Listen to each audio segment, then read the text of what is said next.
Lieve opa. Mijn opa. Ook opa achterhuis. Maar toch voornamelijk mijn opa. Wat moet ik nou tegen je zeggen? Een 8-jarige versie van mij wist het nooit zo goed.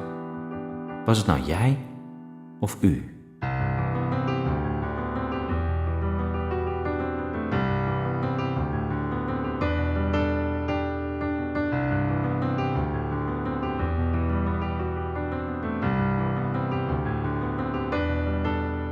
Misschien komt het door het feit dat ik altijd een beetje onder de indruk was van jou. En hoe kon ik nou iets te melden hebben aan een man die ogenschijnlijk al genoeg gezien had?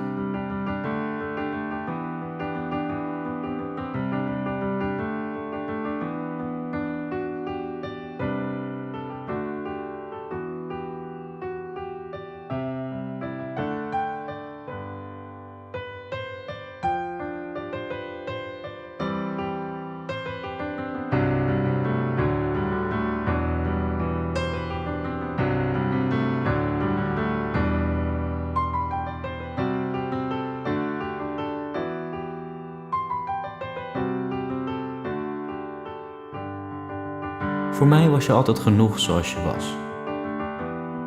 Altijd zat je in een stoel naast de deur van de woonkamer op de Zandkamp 84. Met naast je een ouderwetse houten klok. En elke keer als die klok sloeg, dan zat jij daar.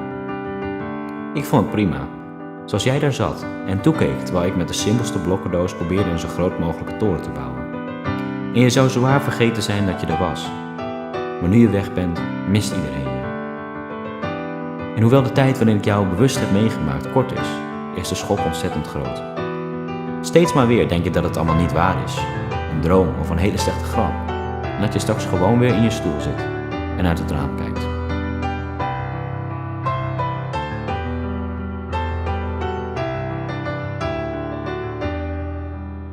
Je was nuchter. Een man van weinig woorden. Maar de momenten die er wel waren, waren des te specialer. En hoewel ik nooit precies kon achterhalen wat er in je omging, gaven de goedkeurende knikjes altijd iets speciaals. Zeker als ze volgden toen je wat ouder was.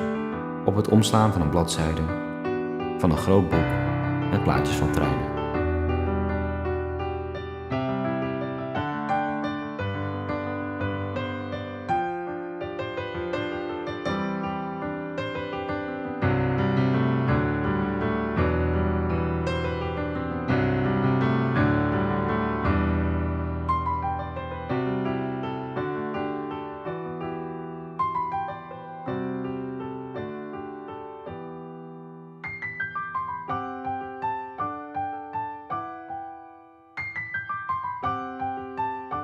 En ondanks die stiltes waren er wel degelijk momenten waarop jij je aanwezigheid liet merken.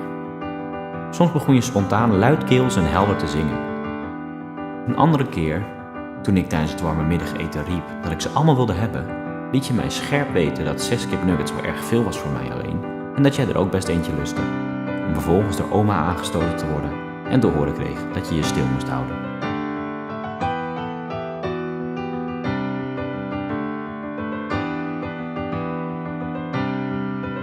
Van alle mensen die iets over je hebben gezegd of herinneringen aan je hebben opgehaald, zal ik misschien degene zijn die het kortste kent. Maar je staat ook gegrift in mijn geheugen. Immer zal jij daar blijven en nimmer zal mijn herinnering aan jou vervagen.